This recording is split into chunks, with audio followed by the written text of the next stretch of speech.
Good morning, everyone, and happy Tuesday to you. Today, we are going to be talking about numbers. So go and grab a pen and a piece of paper and get ready to jot a few notes down today. So the numbers we are going to be talking about today are really, really important, and numbers I want you to keep at the forefront of your mind for the rest of your life, because these numbers are really important, and it's very, very unlikely that these numbers are going to change. These are guidelines that I want you to follow.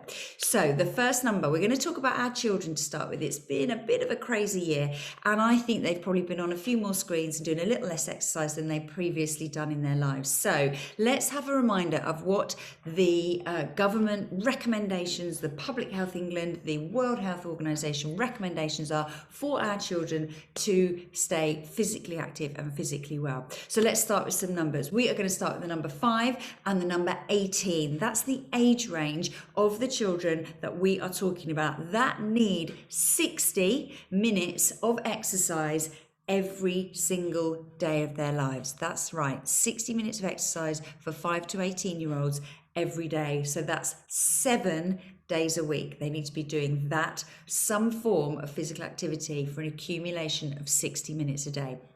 The next number is the number 3, and that's the number of days a week they need to be stimulating their bones and their muscles through physical activity. So we're talking press-ups, we're talking squats, we're talking lunges, we're talking pull-ups, that kind of exercise. Or we can be doing, if we think about the number 1 is the number of minutes of vigorous exercise that are equivalent to 2 minutes of moderate intense exercise. So when we're talking about balance, coordination, bone loading, muscle stimulating, children need to do a little bit of a vigorous, and they need to do moderate exercise with that. So we can chase around the garden, we can run uphill, we can run fast, we can run slow, we can do cardio aerobic dancing, we can do stretchy style, lyrical kind of dancing, we can do football, we can play golf, we can swing on bars in the playground, we can do gymnastics, we can do hopscotch, we can climb some trees.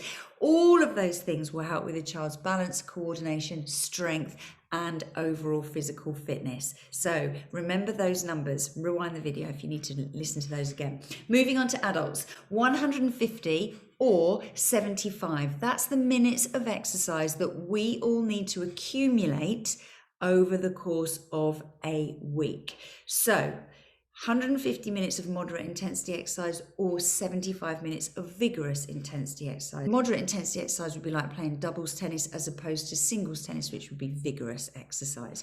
That's for adults between the ages of 19 to 65. So that incorporates us. 7 days a week, we need to accumulate 150 or 75 minutes of exercise between the ages of 19 to 65. And 2 sessions a week should be strength training. So we too need to stimulate our muscles, we need to stimulate our bones, we need to make sure that we are getting ourselves into peak condition to avoid things like osteoporosis, arthritis, muscle degeneration, that kind of thing. So strength training is really important, twice a week for every single one of us. That is the guideline.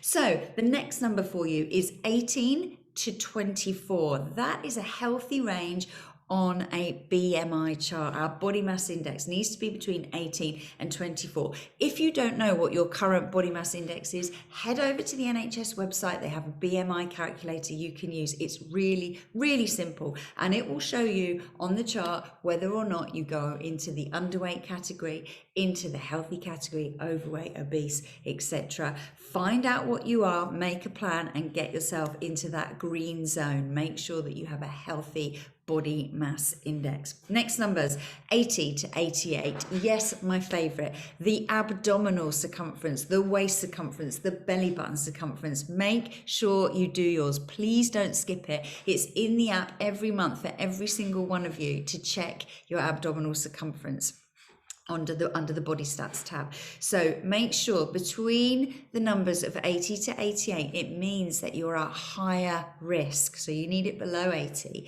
80 to 88 means you're at higher risk of certain health issues, okay? High blood pressure, certain cancers, heart disease, those kinds of things. Anything above 88 and you're at much higher risk. So make sure that you get it down below that 80 centimeters. It needs to be measured around the belly button, not the smallest part of your waist, but the belly button. The next number to remember is for the fellas. So if you want to make sure that the guys are getting their belly button measurements correct as well, then theirs needs to be less than 94. If it's between 94 and 102, they are at risk. If it's above 102, then they are at a much higher risk of all of those things that I listed out for you earlier. So remember, 80 to 88 is a danger zone. Above 88 is a much higher danger zone for us girls, and then 94 to 102 is the men. Above 102 is more of a danger zone. So remember all of those numbers, know your numbers, know where you're at, keep a record, keep an eye on them, and then every single thing that you're doing every single day, whether that be moving more, sleeping more, drinking more, and eating less and eating more goodness, then you are on your way to making those numbers right. And we want to have our whole family happy and healthy. So let's get the children working out as well, and well, not working out, but exercising, getting out there, being active for at least 60 minutes a day, and then we can all be fit and healthy. And remember, it is every day, 7 days a week. So keep it up. Consistency is key. You know that. Get out there, get it done. Have a wonderful Tuesday. I'll see you again tomorrow.